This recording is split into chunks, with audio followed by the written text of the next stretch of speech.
Welcome to the second episode of the Weldmonger podcast. I've got a guest today. His name is Brad Goodman. He's known as deepsouthdimestacker on Instagram. And I've been knowing Brad a long time now and admiring his work for even longer than that. But he's named appropriately on Instagram, Dime Stacker, Deep South Dime Stacker. Brad kind of specializes in aluminum, but not only aluminum. He does all types of welding, all types of materials. He's just good at what he does. He's going to be working with our FabTech booth this year, and we're proud to have him there. Anyway, welcome to the podcast, Brad. Well, thank you. Pleasure to be here. Let's give some people a little bit of background on you. Um, you know, what pulled you into welding to begin with? Well, my dad was a welder, and we grew up kind of working on a farm, and welding was just something that was required. And I've always just, I've enjoyed it since the first time I tried it. And it was just something that I always wanted to do. And, I guess, um, it's kind of like, I played guitar and bass and all kind of stuff. And then just one of those things that just grabbed me and I kind of fell in love with it and I've liked it ever since. And I've just always had a love for it. Building things, taking things from a sheet of steel or a sheet of aluminum and making it into something readily usable and useful to somebody just gives you a whole lot of satisfaction about what you do and what you're able to do.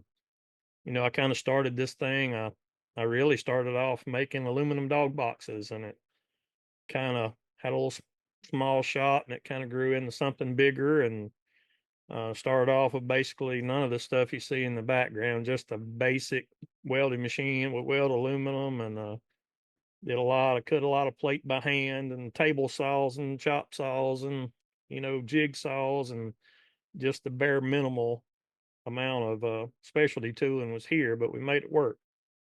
And I that was tell you, kind of I used to teach welding, for Delta Airlines, and that meant teaching guys that welded on aircraft parts, and it also meant teaching guys that welded on ground equipment or ground support mechanics, and even plant maintenance workers. And when I would get a guy in for training, and he told me that he grew up on a farm and did some welding, almost I breathed a sigh of relief because I knew we were going to be fine. I knew he was going to pick it up and we weren't going to have any problems. And I was right pretty much every time like that. It's something about that, growing up and having to do it and having the application is a big benefit.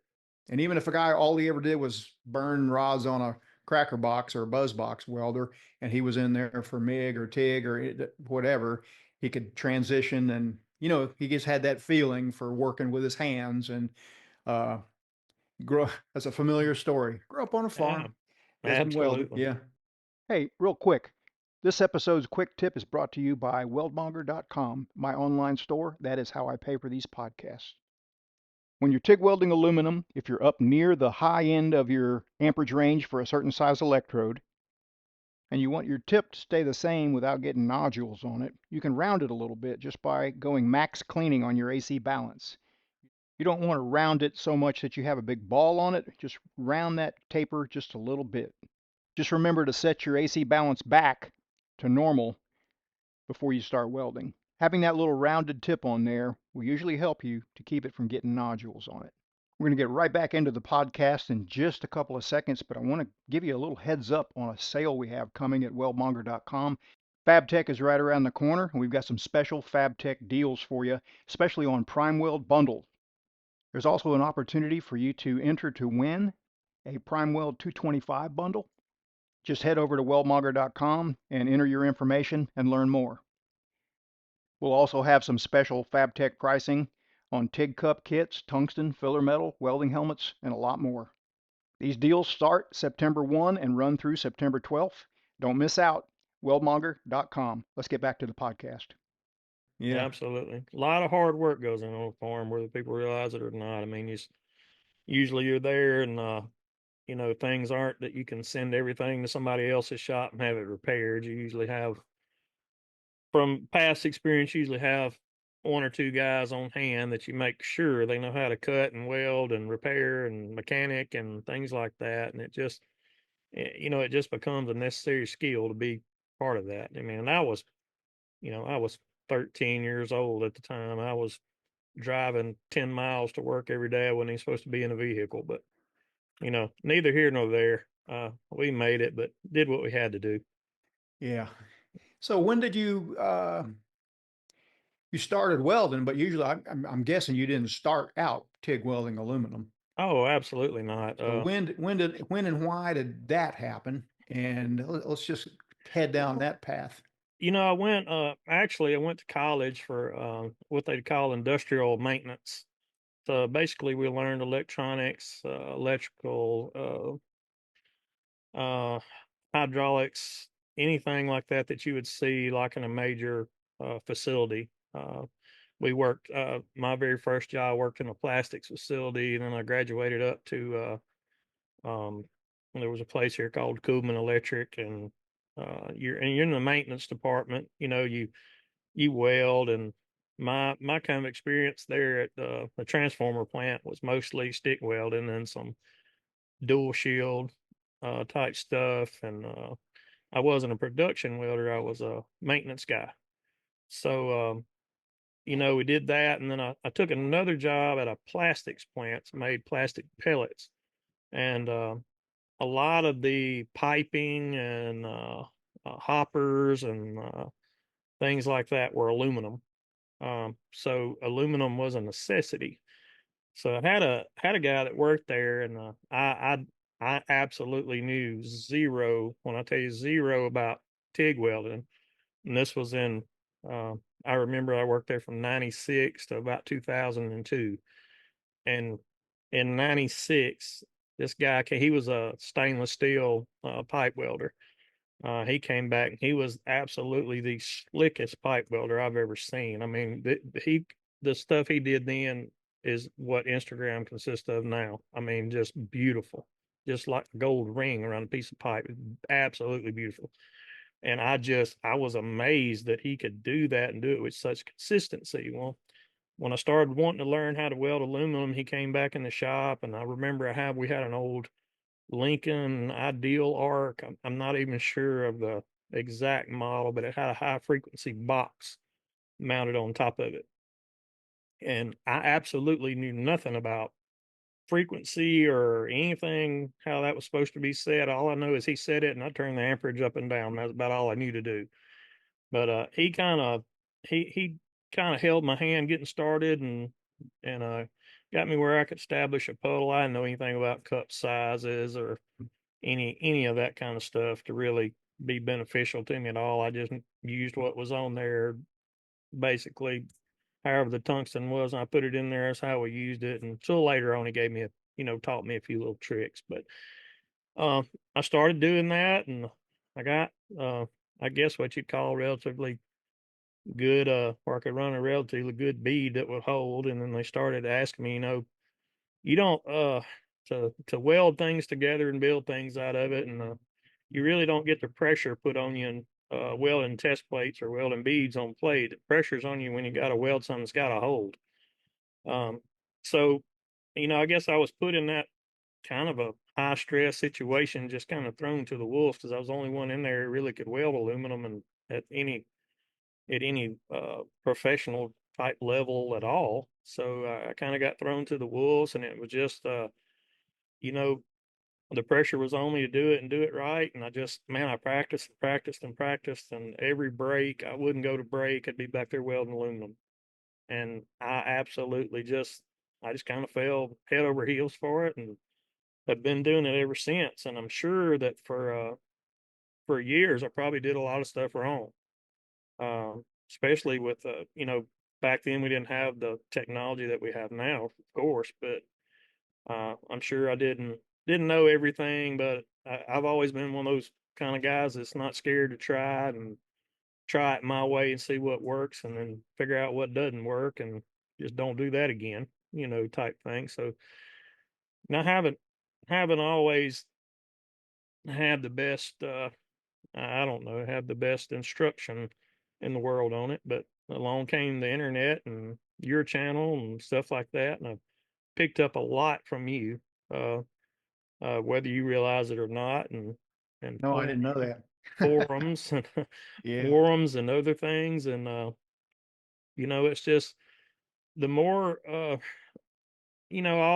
had this uncle one time show me. He said, Son, you can do anything you want to do. If I can't show you or somebody else can't show you, there's a book or there's something." He said, dig. He said, just dig.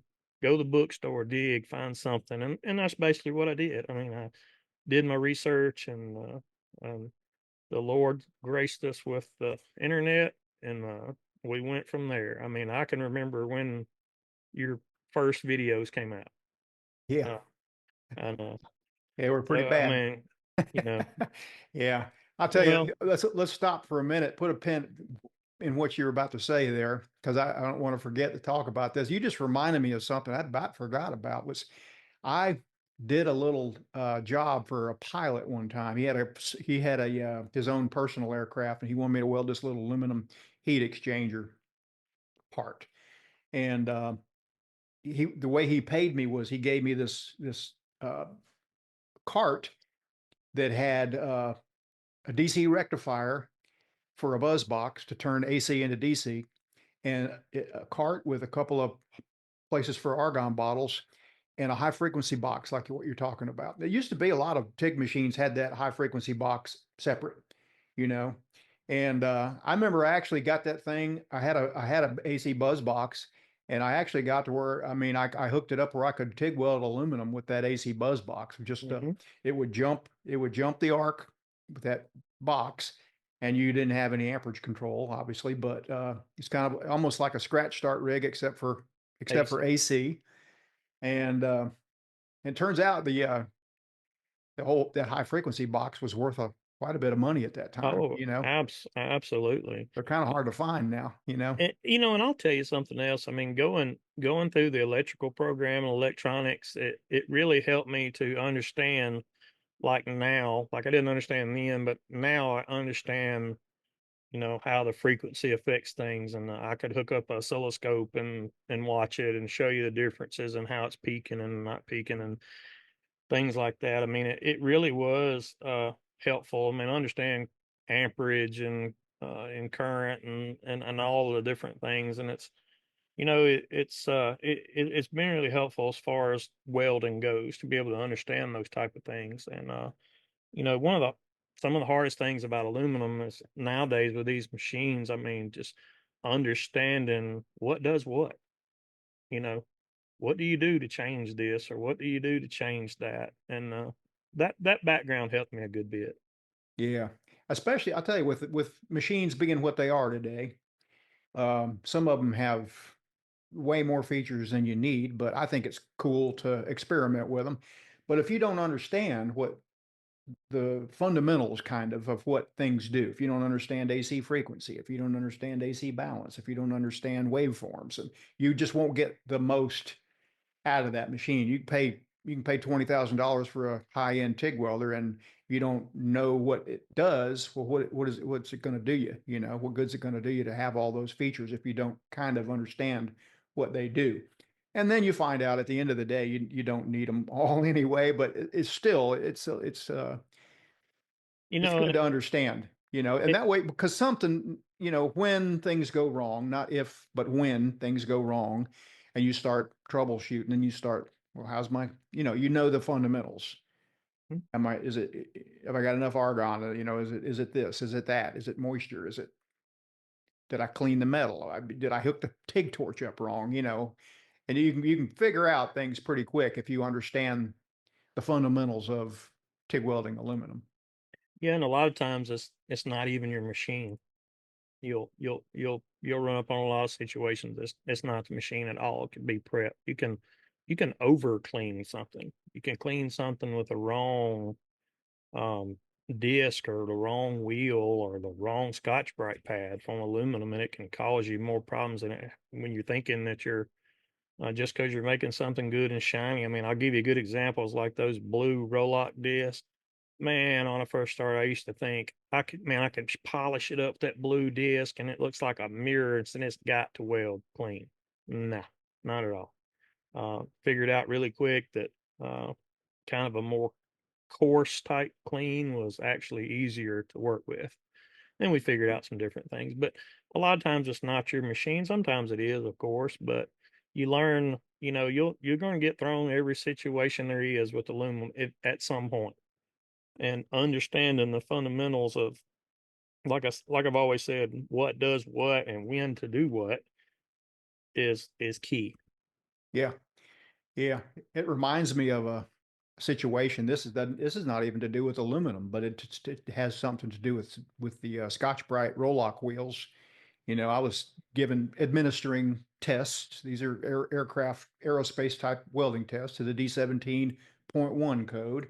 And a guy came in. Usually we wouldn't see porosity hardly ever on stainless steel and Inconel when they went to X-ray. If it looked good, it would shoot almost 99.9% of the time. And all of his joints look good, but all of them were loaded with porosity. Even like I said, stainless, cobalt, and Inconel. Inconel 718 is typically what we would test on. Stainless would be a 17-7 or 15-7, but uh, you just wouldn't see porosity much in those. And you don't in the field much either, but they were loaded, like speckled like a buckshot. And come find out he was doing that very thing. He was using those same Scotch-Brite Mhm. wheels you're talking about, blue or gray, polishing them, and You know, transition. I've always wanted Scotch Brite to to tell if they uh, put more of a wax in those um, types of those specific color flap disc. I personally like the brown ones, the more coarse ones for aluminum. The maroon ones are okay if you're in the bind. I mean, they do pretty good, but I would recommend people use the brown color. I mean, I weld on, I still do some repair work. Um, I weld on boats with paint on them and everything. I all the times been in salt water and fresh water, you name it, and um, there's not much that brown roll-lock disc won't get clean enough for you to weld. I Yeah. mean, it really does a good job, and I've had most success with that. Yeah. If I was testing, I wouldn't use any of them. Yeah. I think, in fact, for a test joint, the best luck I had was a slow speed stainless fine bristle wire wheel, like a cup brush, slow RPMs, low pressure, file the sheared edge and acetone, and that's it. And make sure the fixture's clean. And once you put it in that fixture, don't go squirting acetone on it afterwards, but just weld it. That was the best results, the best prep method I found as far as X-ray results went. But X-ray and doing boats is apples and oranges. You need something that'll take that paint off, it'll take corrosion off, won't take too much base metal off, won't take forever, inexpensive. So I'll tell you something else that I use a lot, and this is kind of a great tip for somebody. I use like the router cut aluminum parts. They're always going to weld the cleanest they can. I mean, that's bare material as clean as you're going to get it. It's cleaner than laser, cleaner than plasma, cleaner than water jet. Um, but if I have some plasma cut stuff, a lot of times people bring me the stuff they've cut on their own machine to me to weld up. And if I'll have some of that stuff, I'll use a aluminum burr bit. Like they make burr bits for aluminum, they're a lot more coarse. And instead of running like the Scotch Brite pad down the edges, I'll run that thing the other way where it's not digging, and it just takes that I'm gonna call it film off, plasma cut film, and it gets it back down to bare metal. And I run a deburring little deburring tool just on the edges, wipe it down and weld it, and you'd be surprised how clean it is. That is a really nice little tip for you guys if you're watching. Get some parts, they've been plasma cut or water jet cut or anything like it. You don't have to take any material off. You just get it to where it's got that shine on the edge and deburr it, and it makes a world of difference. so prep is key on aluminum. Absolutely. You can't really There was an old saying about, hard to outweld a bad fit up. Well, it's hard to outweld a bad prep too.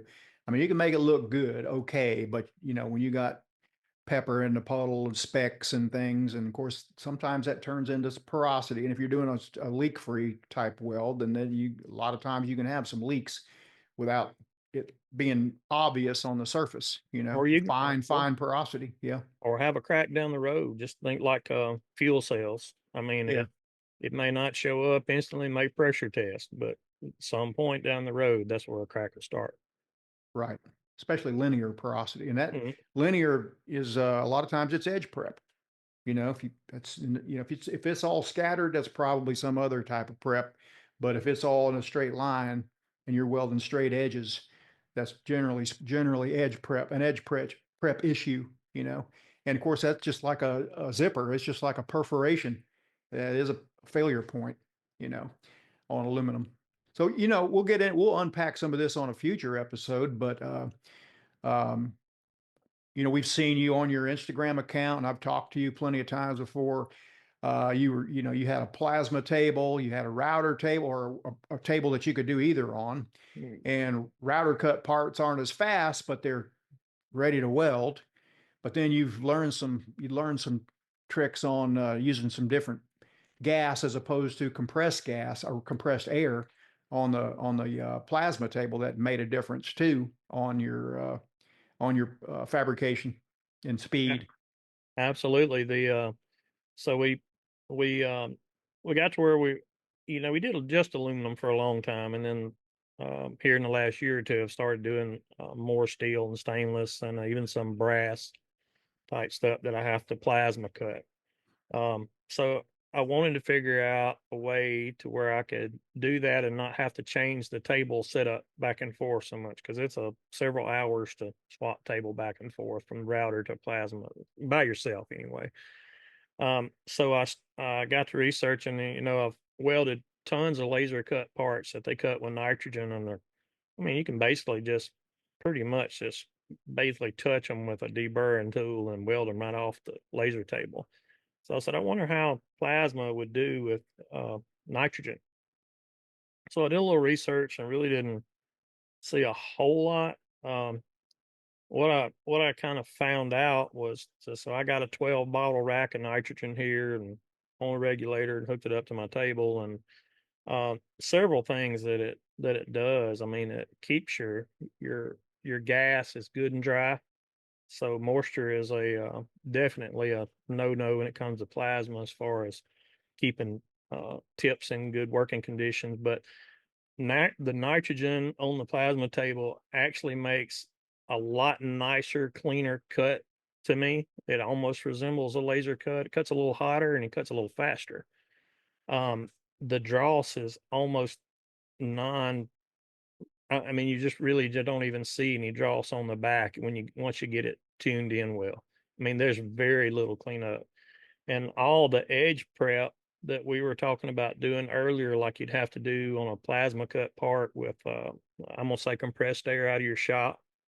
You know, any compressed air you use, it's gonna have an amount of moisture or oil or whatever you have in your system is going to go through that.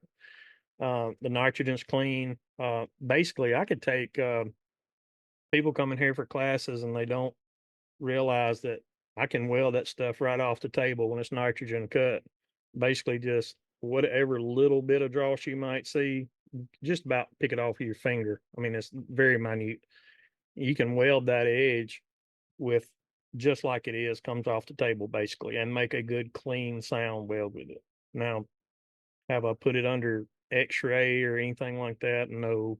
I'd usually use that for my dog feeders and dog boxes and just other types of parts. I mean, when I go and I want to make a fuel cell, I'm going to prep those edges like they're just like they're any other, you know, tested type edge. But for production parts, I mean, dog feeder stuff like it saves me a ton of time and keeps me from having to swap back and forth on my table.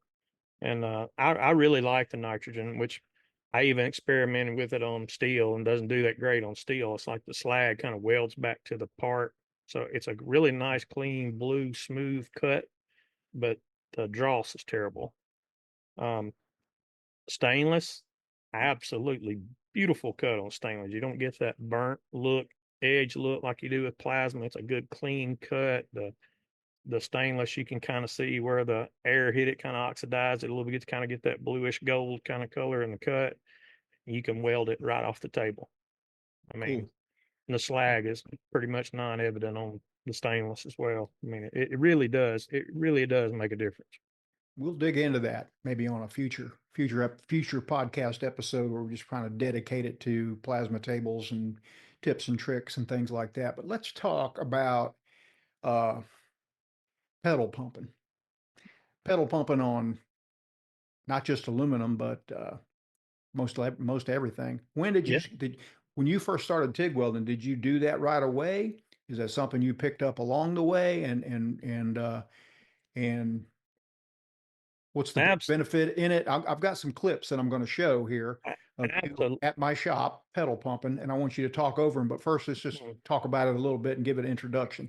Well, absolutely not. I didn't do it at first. I did the same technique that everyone else uses. Just gotta get started 2 to 3 seconds and just maintain and don't overheat your part. And you're steadily kind of up and down on your amperage as you go, because the more heat you put into the plate, the less heat it takes to get it welded. So you're kind of up and down on your amperage anyway. Anybody's welded aluminum that way will agree that you don't hold it one spot and just go.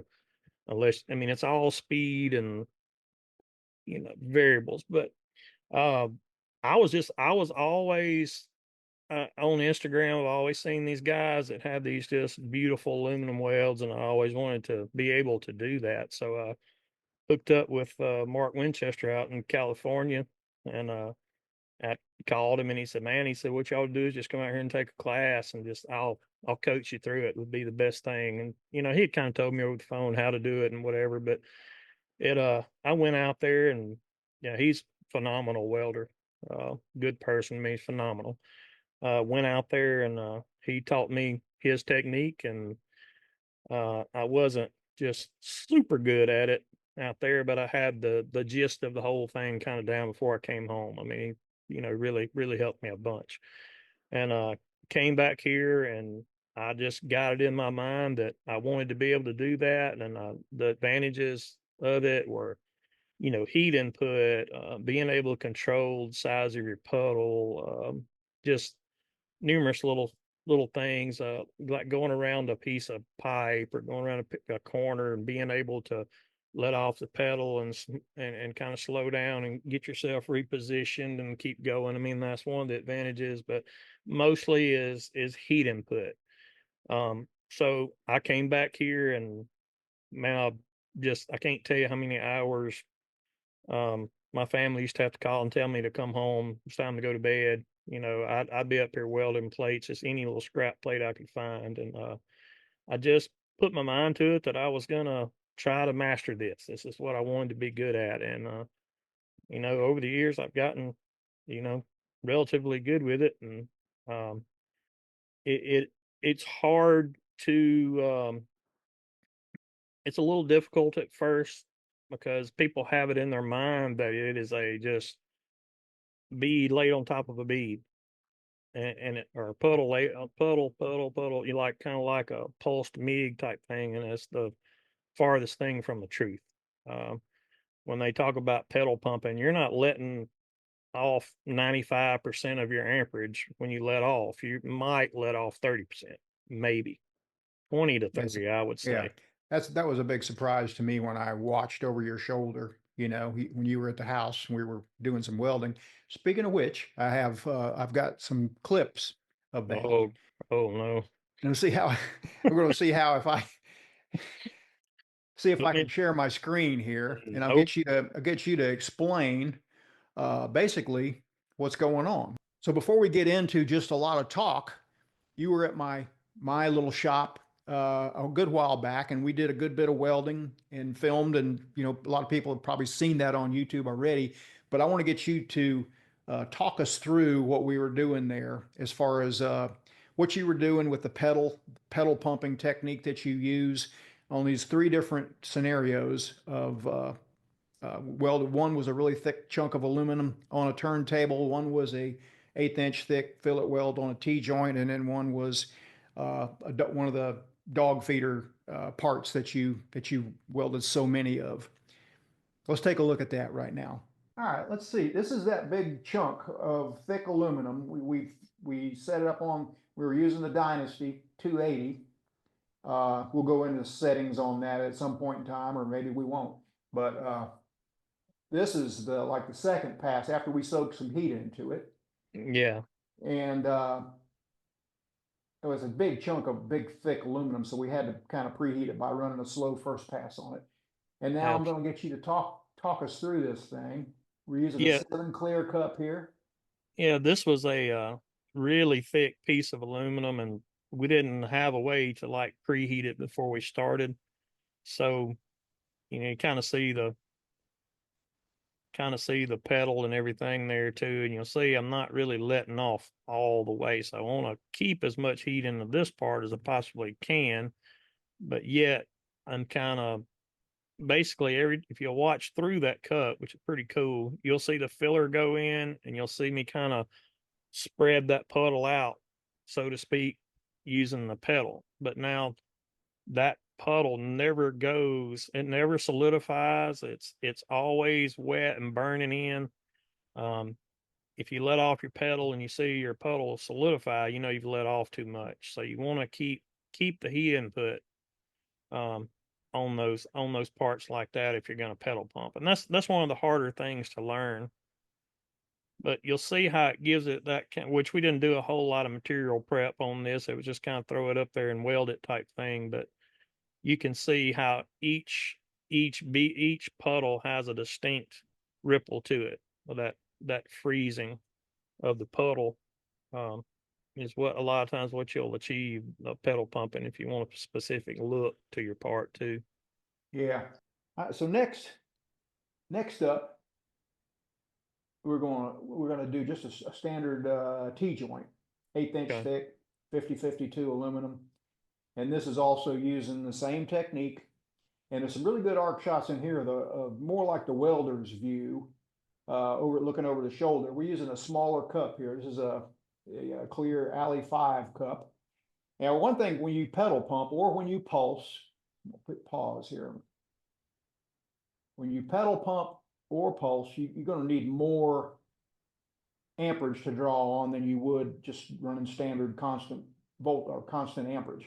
So this is only 1/8 inch thick material. Here, Brad's turning it up to over 200 amps. He's not necessarily going to use all that, even on his max pulse part, pedal pulse part, but you need more amperage than you would just welding straight current. So this is, again, we're using a Dynasty 280 there.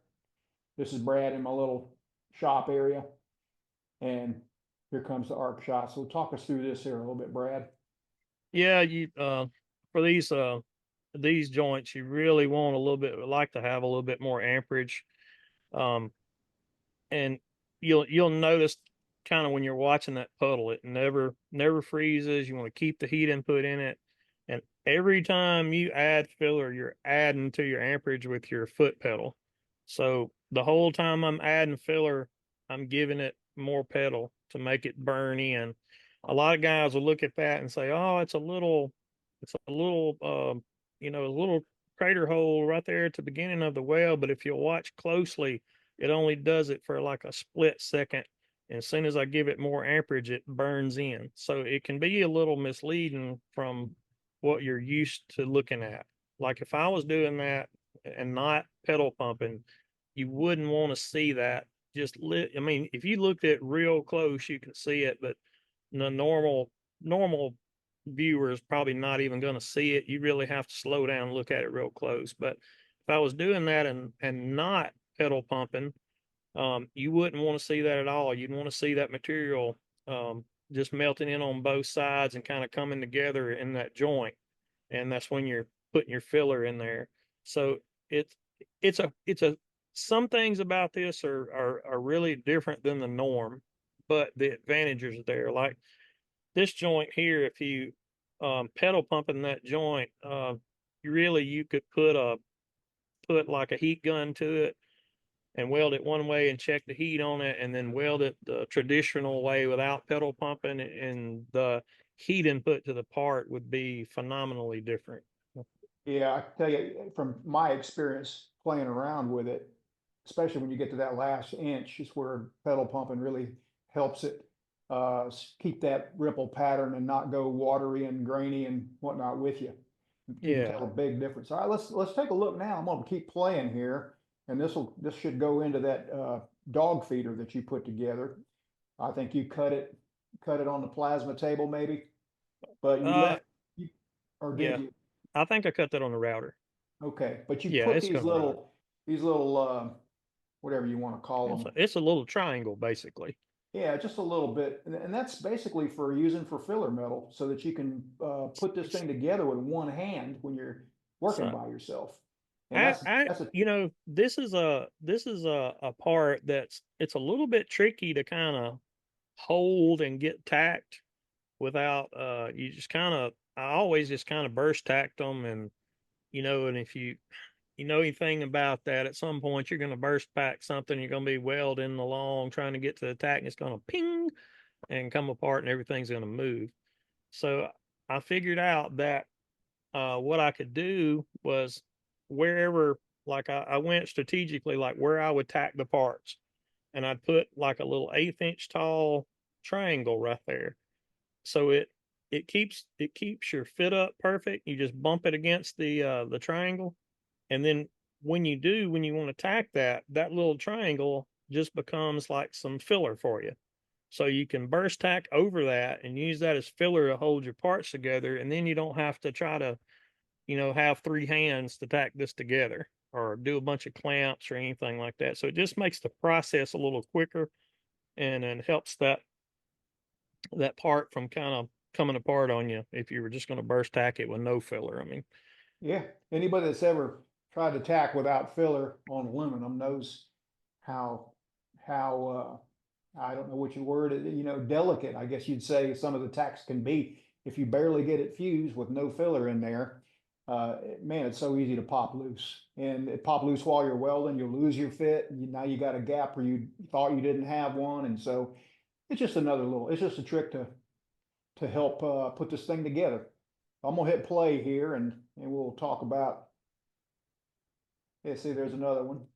yeah, I'm not sure if I think we show the tacking process on this. We did. I don't know if I Yeah, show it here see very how it well. comes right up to the top of the triangle there, There you and go. then you'll have to manipulate the bend around a little bit on the end. But you can see I'm just kind of burst tack right over it, and it melts right in there, leaves a good strong tack, and then you can kind of manipulate your way around to the next one, Yeah. So and technically, in my opinion anyway, this isn't really it's tacking without filler rod, but it's not tacking without filler because you're using that base metal for filler. well, yeah, absolutely. The best filler metal you can use is the base metal. You know, I've run out of filler rod before and had to cut a strip off of something and use it. You know, Yeah, a lot of people don't realize you can do that. I mean, but you can sure do it. Yeah. it does work. All right, this shot shows an arc shot of that outside corner joint along with your foot motion on that pedal. So let's talk through that a little bit as we go. All right, here we go. Absolutely. One So benefit that I saw right away, sorry to cut you off there, was you can run a much bigger, healthier bead by doing this on a corner joint like this. You get a lot of reinforcement there. yeah, absolutely. I mean, I run these a little bit bigger than really necessary. And this shot here, we were just kind of doing it just to kind of show how you can melt through that way. They think you can't get penetration, but I run a little bit bigger bead on the outside of these things and probably what's required, but I like the way it looks, and customers like the way it looks. And so that's just what I've stuck with. This is 090. Yes, sir. Yeah, you can see that thing just sinking in, Yep. and that reinforcement on the backside. Now, if you were doing a part where you had to blend it on the outside, this would come in really handy, having that Ab- extra on the inside. Absolutely. So, I don't want these things to break, and I want people when they pick them up out of the box to look at them and say, "Wow." I've probably gotten more compliments on the welds on the dog feeders than I have the actual functionality of the dog feeders over the years. And I always like to sell them to somebody that like a welder, because I always get a comment back on how clean they are and stuff. But Yeah. I can't. This has been a process to learn how to do this for sure. I mean, it's a lot of practice time went into this, and you know it's not just the pedal pumping. It's tungsten prep. It's finding the tungsten that holds up under this kind of, I want to say, stress. On and off pulsing. Um, I use the laser tungsten, but not to say that I can use a 2% lanthanated and get the same results. It's just what I like. Well, that was awesome. A couple of things that stuck out to me I want to talk about a little bit. You mentioned going and taking that course from that guy. Uh, that's investing in yourself 101. Willing to Absolutely. willing to spend your time, unpaid time, and spend money and travel expenses.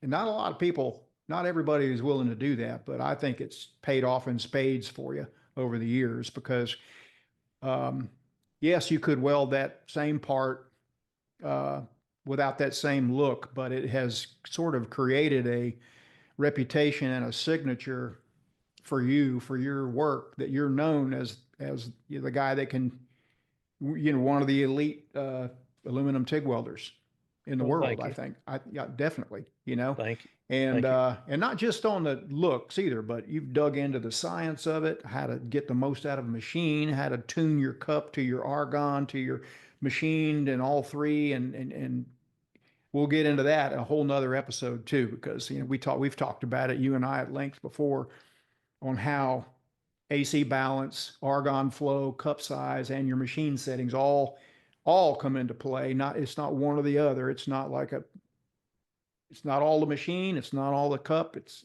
everything. And humidity. You know, Oh, we'll absolutely. get into that at some point in time. But I think that was a really good kind of a master class at pedal pumping right there that we just showed. Um, and I have Well, even when I'm not pedal pumping, and I'm no, I'm, I'm a baby at pedal pumping.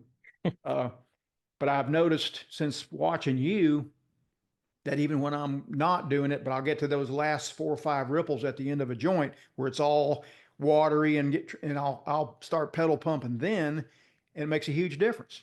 It looks like the rest of the joint. look, I weld a lot of parts here in the shop, and it's just they get monotonous every time, and it kind of becomes a game. And I say, okay, well, I'm not going to pedal pump on this one and just see if I what I can make it look like, And about halfway through the B, and I was like, man, heck with this. I will start pedal pumping again. And it just, I don't know. It's just, it's one technique of many techniques to do it, but it's just what you feel the most comfortable with, and what you can achieve the best results with. I'm not saying you have to pedal pump.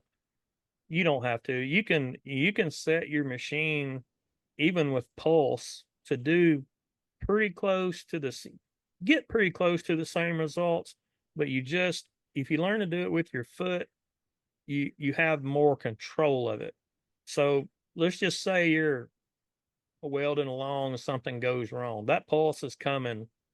If you have this machine set to pulse, it's coming every, so let's say every second, or point 0.4 of tenths of a second, or whatever you've got it set at. It's coming. If you're doing it with your foot, you can stop and kind of back off. If you notice a problem, it's easier to stop, kind of trail out and fix your little problem, and then start back up. And even something as easy as a restart is a lot easier when you have control. But learning how to do that, mentioning control, it teaches you how to read that puddle and how to make it react the way you want it to, not how the machine wants it to. You're in full control of what you're doing. And that's one of the things that I like the most about it. Um, is it Yeah. is it easy at first? Not at all, or it wasn't. You know, I'm a musician. I mean, have been for a long time, so rhythm, timing, and all that stuff comes to me pretty easily. Uh, a lot of people it doesn't. Um, I've had people ask me, "Well, doesn't your foot get tired?" No, it really, you don't even notice it. I mean, and having a good pedal, a really good responsive pedal. Like I know this is not going to be popular with probably half the welders that's on here because people like Miller, and I was a Miller person. I never liked the Miller pedal.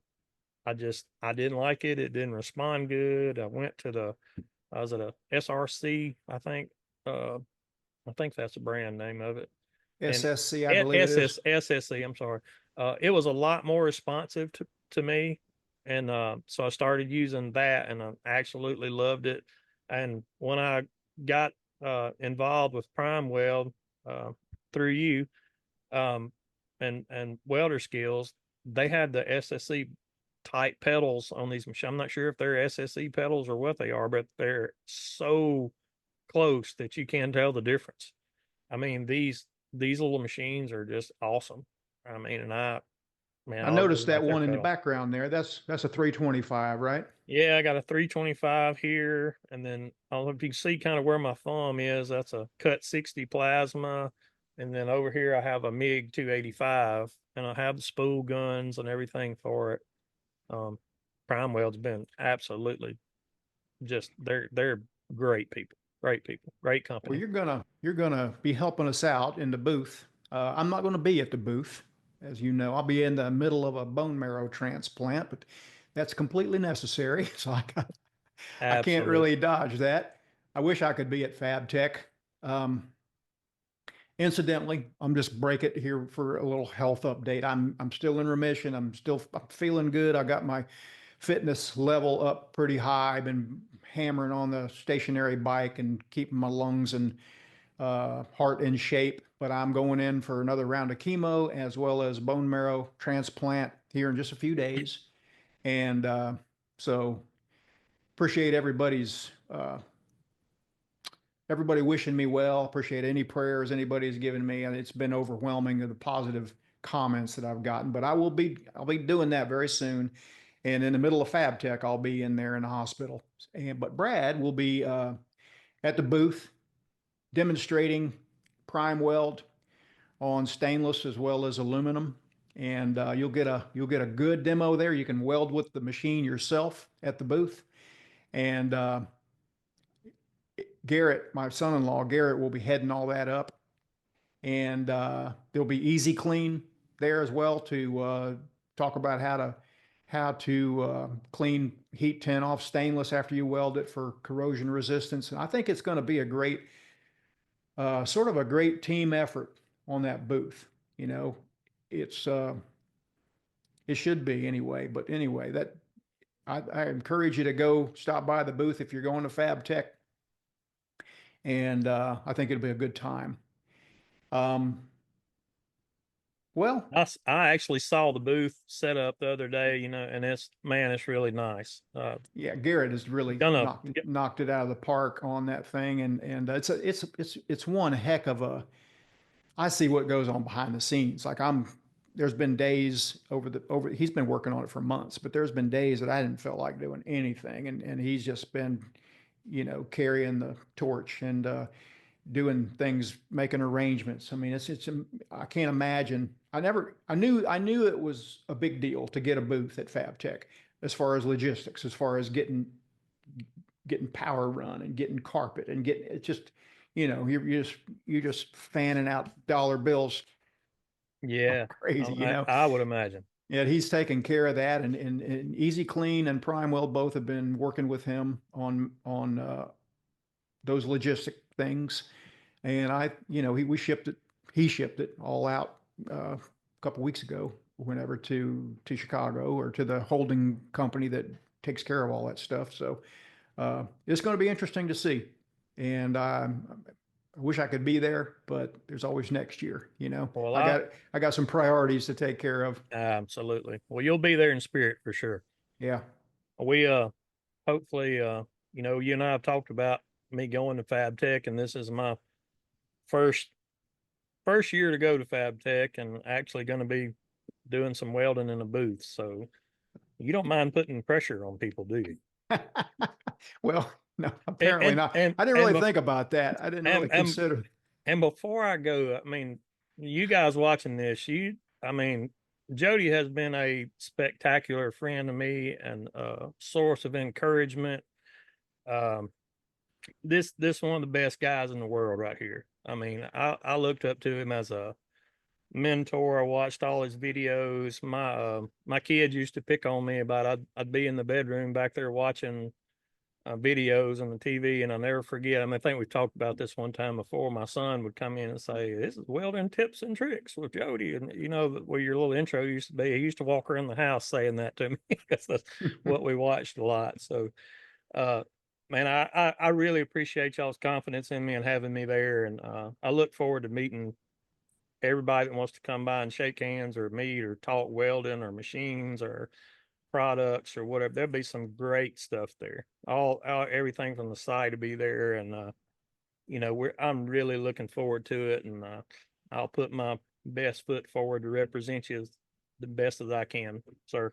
Well, we appreciate it, and I'll throw it right back at you. I've learned a ton from working with you and talking with you too. And anybody that comes by that booth is going to get an open encyclopedia of knowledge, and you always shared freely things that you've learned along the way. And I can't help but think back to that time when you and I were at Cedartown with Matt, our friend, our mutual friend Matt Hayden, and he pulled us in there to talk to the students for a minute, and uh, and I just thought, man, you were just encouraging those students, and at the same time, kind of giving them a pointing a finger at them, saying, you don't realize how good you got it here in this facility and with this instructor here, and you know, I mean, Matt has taught and trained several students that went on to nationals and went on to world skills, and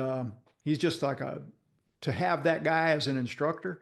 Anyway, you were just really. I think you did those students a lot of good, and I was thinking that at the time. I thought, man, these kids are getting exactly what they need right here from somebody that's been in the trenches and knows exactly how lucky and how fortunate they are to be here in this classroom and with this guy teaching them. And anyway, all that said to say this, people that stop by the booth and get a demo and get to weld with you looking over their shoulder are going to be very fortunate. And I appreciate you working with us in our booth Oh, there this year. absolutely. And there's and another thing, there's you saw those shots in his shop. You haven't had pressure on you until you weld with Jody. Have three cameras. I wish I had a picture of like three or four of those cameras and got me all twisted in between them. And okay, we'll make a great weld now so we can video it. And Yeah. I'm looking over your shoulder, so you have to think about it. This is a guy we all watched on YouTube, and I mean, the dude's actually breathing on my neck, trying to film. So We're trying I to get the mean, shot. I got no to get in as close as no I. pressure at all, but Yeah. you know Yeah, it's kind of to people often that I've fit work with you, Andrew, Roy Crumrine. You know, I think you get an understanding. It's not easy getting those arc shots, and so it I'm all up in your business when you're it when you're it welding together. it is not.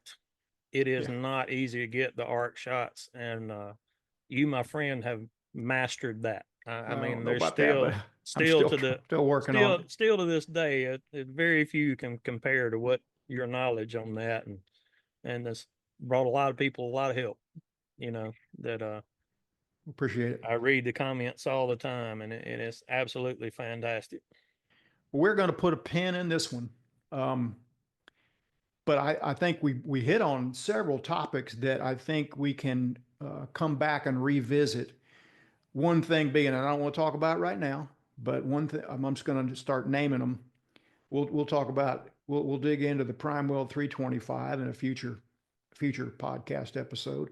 We'll dig into that Arcol UHP argon tank you got back there, and why you the benefits of that. And I can think of several other things that we've talked about over the years that will be beneficial to people listening.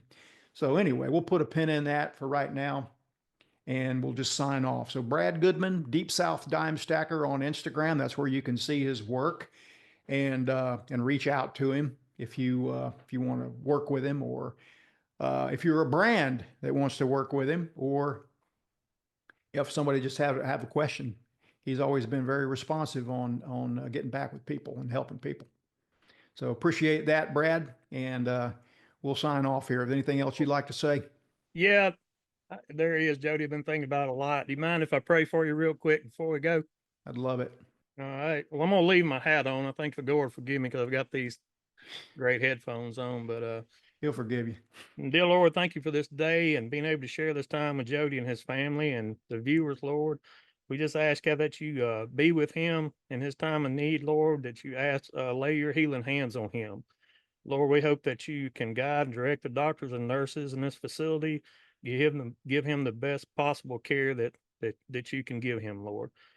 Lord, we thank you for allowing me to be a part of his family and friends and over the years. Lord, we just thank you for these opportunities that you've given us. Lord, we ask you again, just be with Jody and his family. Lord, in your name we pray. Amen. Amen. I appreciate that, Brad. Yes, I really sir. appreciate that. I'm gonna I'll bring up a quick story here, because now that we're into this into our fields here. Um, I had a nurse in when I was getting an infusion of platelets or blood or something like that. You know, I've had 100 of them over the past few months, but just a sweet, sweet soul at Mayo. At Mayo, I'm getting my treatments at Mayo Clinic here in Jacksonville, and I got to talking with her about just stuff, and she had told me about her background, and she'd been into stem cell research and working on a thesis on stem cell research, but then transitioned into nursing. And she asked me if she could pray for me.